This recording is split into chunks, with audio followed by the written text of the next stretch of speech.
Karibu mpendwa msikilizaji wa Radio Maria Tanzania na Radio Mbiu Sauti ya Faraja Kagera, katika kipindi hiki cha Familia ni Nyumba ya Mungu, ambacho kinakujia moja kwa moja kutoka katika Seminari Kuu ya Mtakatifu Karoli Lwanga Segerea, Jimbo Kuu Katoliki Dar es Salaam.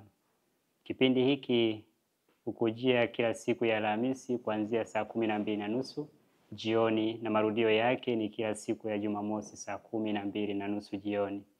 Kipindi hiki kinatayarishwa moja kwa moja kutoka hapa Seminari Segerea. Kama una swala au maoni, naomba tutumia katika namba hizi 07 56 47 81 78 au 07 34 06 99 67, na utakuwa nami Frateri Deogratias Andrea Tulole wa Jimbo Katoliki Geita, ninayefanya masomo ya kimungu hapa Seminari Segerea.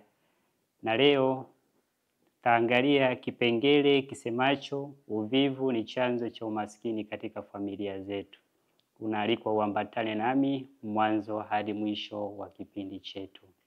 Au unaomba kuungana nami, basi tupo tafakari. Cha kwanza ni kuhusu maana ya neno lenyewe uvivu. Na hapa kila mmoja anaweza kawa na maana yake, kwa maana inaweza kawa tofauti kulingana na mazingira. Lakini kwa ujumla, na hasa nimechukua kulingana na Katekisimu Katoliki hasa namba 2094, kwamba uvivu umeelezewa katika hali ipi. Anasema ni hali ya kukosa hamu au juhudi za kufanya mambo mema, na mara nyingi huambatana na kukata tamaa au kukosa matumaini katika kazi husika, kwamba mtu anakosa hamasa ya kufanya kazi ambayo anaipenda. Kwa hiyo kwa kusema labda nitafanya baadaye, lakini basi kadri muda unavyoondoka, maana yake mtu anashindwa kutimiza mambo ambayo amejipangia. Na uvivu inaweza ikawa ni tabia ya kutokuwa na nia au hamu ya kufanya juhudi, kufanya kazi au kushiriki katika shughuli zinazohitajika. Kama ni mwanafunzi anao wajibu wa kusoma, lakini anapoahirisha kwamba nitasoma baadaye, au ni mfanyabiashara na kadhalika, mara nyingi hujitokeza kama kuchelewa kufanya mambo au kuchelewesha. Lakini kuepuka majukumu pia, na kupendelea kupumzika au kuwa kimya zaidi kuliko kufanya kazi kwa bidii. Kwa hiyo tunakuwa wavivu wa kutimiza mambo ambayo tumejipangia, pengine kwa mwaka, kwamba mwaka unapoanza mwezi wa kwanza, basi kila mtu anakuwa na maoni kwamba mwaka huu natamani nifanye 1, 2, 3, lakini kadri mwaka unavyoendelea kuteketea, mwisho wa siku mwaka unaisha, hakuna lolote ambalo tumelifanya kwa kina. Kumbe basi katika kipindi hiki cha leo, naamini utajifunza mambo kuhusu hii hali ya uvivu. Lakini basi uvivu huu unasababishwa na mambo gani? Mambo mbalimbali yanaweza kusababisha hali hii, na ni wazi kwamba hakuna mtu anayetamani kuendelea kuishi katika hali ya uvivu. Na kwa namna pekee, ukitaka kukosana na mtu, mwambie kwamba wewe ni mvivu, maana atakukasirikia. Kwa mara nyingine, kumbe uvivu, hakuna yeyote anayetamani kuendelea kuwa katika hali hii. Kumbe basi unaweza ukawa na hii hali ya uvivu, pengine usitambue moja kwa moja, kwa sababu kuna mambo mawili, uvivu na uchovu. Uvivu, mtu anaweza akashindwa kufanya jambo, ana nguvu za kutosha, lakini akasema nitafanya baadaye, angeweza kufanya muda ule. Lakini uchovu, mtu hafanyi jambo fulani kwa sababu ya kutokuwa na nguvu za kufanya jambo lile. Lakini mpendwa wa msikilizaji, kabla hatujatazama ni kwa jinsi gani basi uvivu waweza kupelekea umaskini katika jamii zetu, ambayo ndiyo mada kuu yetu ya leo, tuanze kwa kuangalia vipi ni visababishi vya uvivu huo katika jamii zetu. Moja ni kuhusu misingi ya malezi ya watoto, misingi mibaya ya watoto katika kutoa malezi.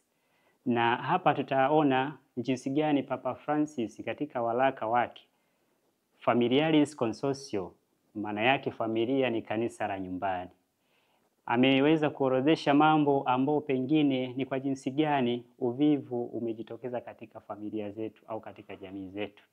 Yeye katika waraka wake huo wa mwaka 1981 na kwa namna ya pekee katika namba 37, Papa anazungumzia hatari za malezi yasiyo na msingi mzuri na jinsi yanavyoathiri maendeleo ya watoto, ikiwa ni kiroho, kijamii na hata kiakili. Kwamba uvivu unapelekea athari hizo za kijamii, kiakili pamoja na kiroho. Kwamba mtu asipotimiza jambo fulani kama ni la kiroho, kuna madhara yanatokea, lakini kijamii kadhalika, kwamba kwenye familia baba na mama pamoja na watoto kama wamejaliwa kupata, wanapaswa kufanya kazi kwa ushirikiano.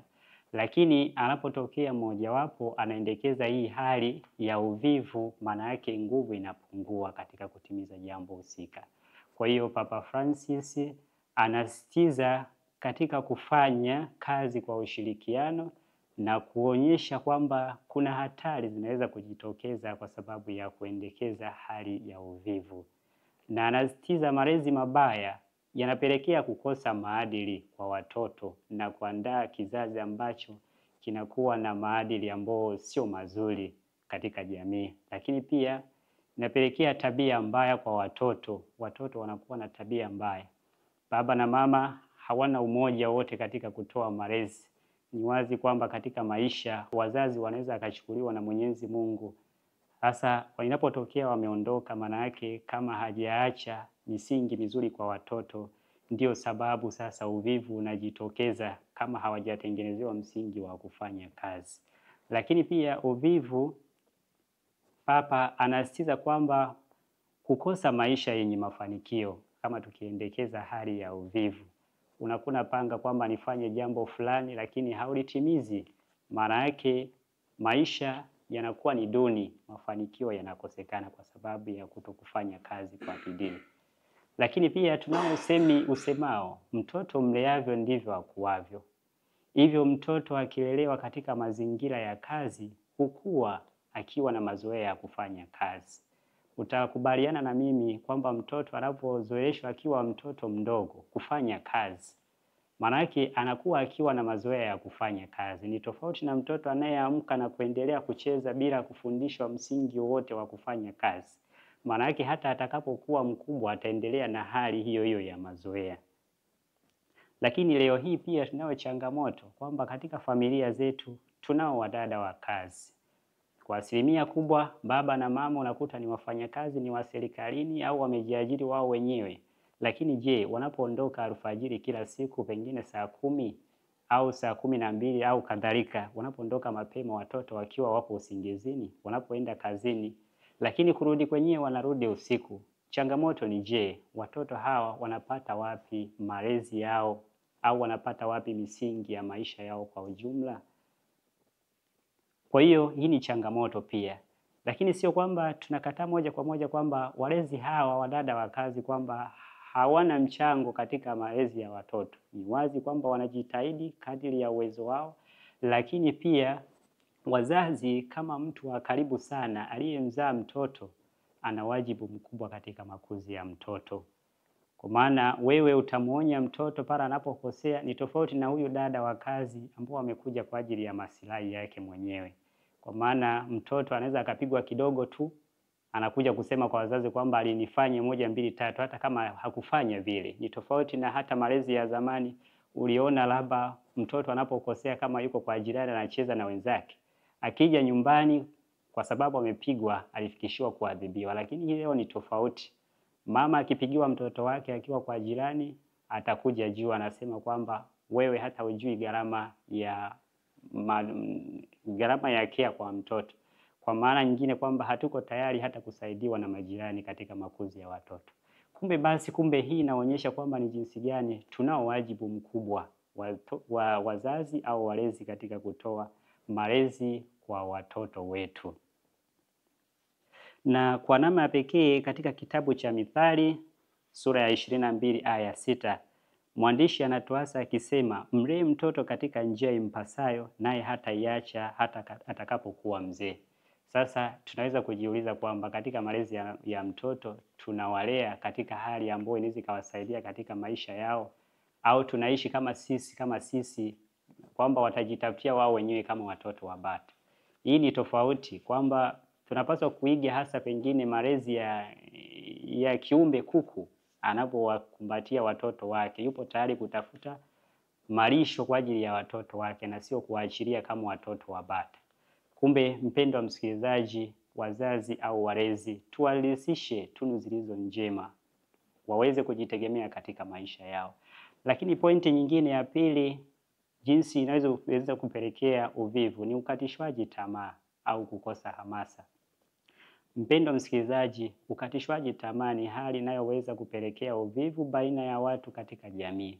Na tunaweza kuona katika kitabu cha Ayubu sura ya 2 kuanzia ya 1 hadi ya 10. Ukatishwaji tamaa unajitokeza kwa njia ya majaribu makali yaliyompata Ayubu. Tunaona ukatishwaji tamaa unajitokeza pale Mungu anapomruhusu shetani kumjaribu Ayubu, ambao alionekana alikuwa na imani thabiti kwa Mungu. Lakini shetani anaenda mbele za Mungu, anaulizwa kwamba umenionea mtumishi wangu Ayubu? Lakini Ayubu anasema kwamba huyu anakutumikia kwa sababu tu umemjalia baraka hizo, lakini hebu ruhusu chochote juu yake uone kama hajakuacha. Lakini basi tunatambua mambo yaliyoendelea kwa huyo mtumishi Ayubu. Alikuwa na mali zake, mali kama ng'ombe wamekufa, watoto wake wakafa, lakini hali kadhalika afya yake yeye mwenyewe imedhoofika kwa sababu ya magonjwa. Lakini inafikia hatua shetani anamtumia mke wake anapomjaribu Ayubu kwamba aweze kumwacha Mungu, ili aweze kumwacha Mungu atafute njia ambayo inaweza kumuondoa katika changamoto hiyo. Lakini tunaona mwisho kwamba ni Ayubu hayuko tayari kumwacha Mungu, badala yake ameendelea kumtumikia Mwenyezi Mungu. Kwa hiyo na hapa tunaweza kujifunza kwamba uvivu, Ayubu ameenda kinyume na hali ya uvivu kwa sababu amemtumainia Mwenyezi Mungu na pasipo kuacha ile njia ya kweli aliyokuwa nayo. Lakini tujiulize, Ayubu kama hasingekuwa na hii imani thabiti kwa Mungu wake, maana yake uvivu ungeingia kwa kusema kwamba Mungu, kwa nini ameruhusu hali hii ya majonzi kwangu? Watoto wamekufa, mali zimetoweka, hali kadhalika afya yake imeweza kudhoofika kwa maradhi mbalimbali. Kwa hiyo kumbe tunapaswa kujifunza, ndugu zangu, katika hali ya ukatishwaji tamaa, na tumeonywa katika maandiko matakatifu kwamba yeyote anayemwachisha au anayemzuia yeyote kwenda mbele za Mungu, maana yake yeye mwenyewe anao wajibu, ataajibika kwa makosa hayo. Kwamba pengine Jumapili tunawazuia watoto kwenda kanisani, au baba anamzuia mke wake kwenda kuimba kwaya, au kwenda kuwa mtu fulani labda katika labda uongozi, anazuiliwa kuwa kiongozi. Lakini tukumbuke huyo ni mke wako, lakini hatuna amri, baba hana amri katika roho ya mke wake. Kila mmoja katika mwisho wa maisha ya hapa duniani atahojiwa kwa kila alichokifanya. Kumbe hatuna mamlaka yote katika roho ya mtu. Kumbe wapendwa, tunaaswa basi kutokuendekeza hiyo hali ya uvivu, bali tusaidizane kwa ajili ya kuepuka hali hiyo. Lakini swala lingine ni kukosa malengo. Hiyo pia inachangia hali ya uvivu. Mpendwa msikilizaji, hii tunaona katika kitabu cha Mithali hasa sura ya 29 aya 18. Mwandishi anatuambia pasipo ufunuo watu hupotea. Pasipo ufunuo watu hupotea. Lakini basi katika ufunuo wa nini? Mtume Paulo anawaandikia Wakorinto katika waraka wake wa kwanza kwa Wakorinto sura ya 12 aya 17. Anatuambia kwamba kila mmoja amejaliwa karama. Amejaliwa karama na Mungu, na huyo anayetoa karama hiyo ni Roho yeye yule mmoja. Kwa kumbe kivivyote mtu asitokee labda kusema kwamba mimi labda sijajaliwa karama husika au sijajaliwa karama katika maisha yangu, la hasha. Kwa hiyo kumbe kama una karama, maana yake unapaswa kuweka lengo kwamba unaweka malengo gani pengine katika maisha yako. Ni wazi kwetu sisi Wakristo wa Katoliki malengo yetu ni kufikia mbinguni. Kwamba unafikiaje? Tunazo amri za Mungu, tunazo amri za kanisa. Tumeaswa kuishi katika matendo ya huruma, kuwahudumia wasiojiweza. Kwa hiyo tunapokosa malengo ndipo uvivu unaingia. Kwa sababu ni sawa na kuchukua gari ukaingia barabarani. wakati hujui hata unaelekea wapi. Maana yake huna malengo, haujui unakoelekea. Utafikaje malengo kwamba ili niweze kufika mahali fulani lazima niweke mafuta kwenye gari, lazima niwe nafahamu cha kwanza kuendesha lile gari halafu niweze kufika. Kwa hiyo tunapokosa malengo katika maisha yetu ni vigumu kuweza kufikia mafanikio katika maisha, kwa maana hatuna chochote ambacho tunakitegemea kukipata katika maisha yetu. Lakini unapokuwa na malengo, basi utatengeneza njia kwamba niweze kufikia lengo fulani lazima nitimize majukumu. Kama ni mwanafunzi ili aweze kufanya vizuri katika masomo yake, basi anao wajibu wa kusoma kwa bidii. Lakini katika mkulima labda aweze kupata mazao yake, anaaswa basi kutumia njia ambazo ni sahihi kwa kulima vizuri, kuweka thamani na kadhalika, ili aweze kupata mazao yaliyo mema. Mfanyabiashara hali kadhalika, ili uweze kufanikiwa katika biashara yako, basi unapaswa kuangalia kazi ambayo inalipa kwa wakati fulani. Uweze ukalima nyanya wakati watu wote pengine wamelima nyanya kwa wakati huo, na unaweza kulima nyanya unatarajia kupata mafanikio katika biashara yako? La hasha. Kumbe uvivu unaweza kujitokeza pale unapofanya jambo pengine na mwenzio amefanya na mwingine amefanya, lakini unakuja kukosa pengine mafanikio katika kazi hiyo. Ndipo unapokata tamaa, tayari uvivu umeingia. Lakini basi kitu kingine kinachoweza kupelekea uvivu katika jamii zetu, katika familia zetu, ni kukosa nidhamu thabiti juu ya kazi au wajibu fulani. Ni kukosa nidhamu thabiti juu ya kazi au wajibu fulani. Mpendwa msikilizaji, ukikosa nidhamu katika jambo lolote lile, au ili mtu aweze kufanikiwa katika jambo lolote lile, nidhamu ni muhimu sana, ni kitu cha muhimu sana anachopaswa mtu kukienzi au kukichukua katika maisha yake. Kwa maana ni kupitia nidhamu mtu ataweza kufanya vizuri katika kazi na kuweza kufikia. Kama umejipangia kwa siku napaswa kutimiza kitu fulani 1, 2, 3, maana yake kama una nidhamu ya kufanya hicho kitu utafanya vizuri na utakuwa mwaminifu katika kazi hiyo. Lakini pia katika jambo hilo tunaweza kuona Injili ya Luka sura ya 14 aya 28. Inasema, maana ni nani kwenu atakaye kujenga mnara asipoketi kwanza akaweka mkakati wa gharama kama anaweza kumaliza? Kwa hiyo kukosa nidhamu katika thabiti juu ya kazi husika inaweza kujitokeza pia kwa kukosa kutathmini juu ya mambo, kwamba tunajipangia mambo mengi lakini hatuna nidhamu katika kuyatimiza mambo hayo. Tunakosa nidhamu. Kwa hiyo tunashindwa kufikia jambo fulani kwa sababu ya kutokupangilia mambo yetu, kwamba tunaweza kufikia hicho kitu na gharama husika zinazohitajika kwa ajili ya kufikia kazi hiyo. Kumbe uvivu unaweza kuingia kwa sababu hiyo, kwamba nimekosa nidhamu ya kufanya kazi husika. Kwa hiyo vivyo hivyo inaweza kumpelekea mtu akashindwa kuendelea na hiyo kazi. Kumbe nidhamu ni ya muhimu sana katika kutimiza majukumu yetu. Lakini jambo lingine ni mawasiliano duni. Na yenyewe inaweza ikawa ni sababu ambayo inaweza kapelekea uvivu katika jamii zetu. Kwa njia gani? Papa John Paul wa pili katika waraka wake Fides et Ratio, yaani imani na akili, ya mwaka 1998 kwa namna ya pekee namba 81, ametuasa, anasema mawasiliano yanahamasisha uelewa na upendo kama msingi wa jamii imara. Maana yake anatuasa akisema kwamba mawasiliano ni ya msingi sana katika maisha yetu. Na pengine katika familia, baba na mama pamoja na watoto wanapaswa kuwa na umoja, waweze kuwasiliana, waweze kutembea pamoja kwa ajili ya kufikia lengo fulani. Na hapa Tanzania basi tunaye mwimbaji mahiri au mtunzi mahiri wa nyimbo za Kikatoliki au za Kikristo, Bernard Mkasa. Katika wimbo wake anasema nguvu ya mazungumzo. Ameimba wimbo huo akisitiza basi umoja wa wimbo huu.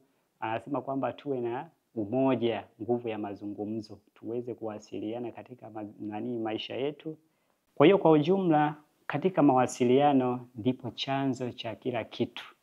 Ni kupitia mawasiliano basi tunaweza kufanikiwa katika mambo mbalimbali ambayo tunakuwa tunayatamani kama familia. Na yake Pasipo mawasiliano hatuwezi kufikia lengo lolote lile ambalo tunajipangia katika maisha yetu. Kitu kingine ni kuzuula bila malengo. Hii na yenyewe inaweza kachangia uvivu na ukosefu wa nia ya kujifunza au kufanya kazi, ambapo watu wanapoteza muda kwa kufanya mambo yasiyo na manufaa, bali inayochangia kuathiri maendeleo ya jamii kwa ujumla, kwa kuwa hawatoi mchango wote wenye tija. Kama tunaweza kusoma katika Injili ya Luka sura ya 15 aya ya 11 hadi 32. Tunaona mwana mpotevu aliyetokomea na mali ya baba yake. Cha kwanza anaomba mali kwa baba yake na kwenda alikotamani yeye mwenyewe kwenda pasipo malengo. Kwamba yeye ameamua kuomba urithi akaondoka, lakini hali akijua kwamba labda ataenda akafanikiwe. Huko tunaona kwamba ni kukosa malengo, anaamua kwenda kuzura, lakini tunaelewa kwamba kilichoenda kumpata baada ya kuishiwa ile mali yake. Kwa hiyo baada ya matumizi ya hiyo mali anaamua kurudi kwa baba yake, lakini basi kwa sababu ya upendo wa baba yake anampokea. Kwa kumbe uvivu unaweza kusababishwa na hiyo, kama nilivyosema, basi kukosa malengo katika maisha. Kwa hiyo mpendo wa msikilizaji, ilikuwa ni sababu zinazoweza kupelekea umaskini katika familia zetu au katika jamii zetu. Kipengele basi kingine ni kuhusu jinsi uvivu unavyopelekea umaskini katika familia zetu. Na hii hapa ikiwa ndo mada yetu kuu ya leo, kwamba ni jinsi gani uvivu unavyopelekea umaskini katika familia zetu. Moja ni kuhusu ukosefu wa kipato. Mpendwa msikilizaji, kutokana na kuendeleza hali ya uvivu, familia hukosa kipato cha kutosha ili kujipatia mahitaji msingi kama vile chakula, mavazi na kadhalika. Hivyo uvivu unapelekea umaskini katika familia kwa sababu unazuia watu kujitahidi kufanya kazi au kujifunza ujuzi mpya wa kujipatia kipato. Na mara nyingi watu wavivu hawataki kuchukua hatua za kujiongezea kipato, kama vile kufanya kazi kwa bidii au kuanzisha biashara au kazi yote ambayo inaweza kuwasaidia kujipatia kipato kwa ajili ya maisha yao. Lakini mbili ni kushindwa kujaribu mambo mapya. Inaweza kupelekea pia umaskini katika familia zetu. Kushindwa kujaribu mambo mapya ambayo ni chanya pia na sio hasi, kunachangia hali ya umaskini kwa kuzuia uvumbuzi na ubunifu wenye uwezo wa kuongeza kipato. Watu wengi wanakosa motisha ya kujifunza ujuzi mpya au kuanzisha biashara, na hivyo kubaki katika hali duni ya maisha. Tunakosa hali ile ya kujiongeza kufanya mambo mapya ambayo yenye tija katika maisha yetu. Kila mmoja wetu amejaliwa na Mungu kipaji au karama, kama tulivyosema, kama tunavyoweza kusoma huo waraka wa kwanza wa Mtume Paulo kwa Wakorinto sura ya 12 aya ya kwanza. Ujumbe tunaambiwa kwamba mtu asimuonee haya ndugu yake kwa kipawa alichopewa, kwani hata yeye amepewa. Kwa hiyo kumbe, kama umejaliwa kipawa, labda kama ni kuimba, basi usije ukamuonea haya mwenzio, ukamuonea wivu. Manake utumie kile kipawa ulichojaliwa na Mwenyezi Mungu. Lakini tunaambiwa pia pana tofauti za karama, lakini Roho ni yeye yule. Tena pana tofauti za huduma na Bwana ni yeye yule. Kisha pana tofauti za kutenda kazi, bali Mungu ni yeye yule azitendaye kazi zote katika wote. Lakini kila mmoja hupewa ufunuo wa Roho kwa kufaidiana. Mwingine hekima, mwingine maarifa, mwingine imani, mwingine karama za kuponya na kadhalika. Lakini azitendaye kazi hizi ni Roho yule mmoja, kama tunaweza kusoma katika waraka wa kwanza wa Mtume Paulo kwa Wakorinto sura ya 12 aya ya 4 hadi ya 11. Kumbe tunao wajibu kila mmoja kuwajibika kupitia talanta na Mungu kwa kutimiza kazi au wajibu wote tulioaminiwa na jumuiya kwa ajili ya wengine wasiokuwa, na sio kuendeleza uvivu na visingizio mbalimbali. Mwisho, mpendwa wa msikilizaji, Mtume Paulo anapowaandikia Wathesalonike katika waraka wake wa pili sura ya 3 aya 10 hadi ya 12. Anasema, basi ikiwa mtu hataki kufanya kazi, basi asile chakula. Maana twasikia kwamba wako watu kwenu waendao bila utaratibu, hawana shughuli zao wenyewe, lakini wanajishughulisha na mambo ya wengine. Basi twawaagiza hao na kuwaonya katika Bwana Yesu Kristo, watende kazi kwa utulivu na kula chakula chao wenyewe. Kwa hiyo mpendwa msikilizaji, hapa tunajifunza basi kutokana na mafundisho hayo ya kanisa, tunaaswa kufanya kazi kwa ajili ya kujipatia maendeleo, lakini kujipatia maslahi yale ambayo tunayatamani katika familia zetu na katika jamii. Pasipo kufanya hivyo basi maendeleo yanakosekana na umaskini unadumu siku zote. Wazazi wawajibike kuwasaidia watoto wao na waweze kuwatengenezea misingi ambayo itakuwa msaada katika jamii zao. Mpendwa msikilizaji wa Radio Maria Sauti Tanzania na Radio Mbiu Sauti ya Faraja Kagera, hadi kufikia hapa ndio tumefikia tamati ya kipindi chetu cha mada yetu kwa leo. Naamini umejifunza mengi.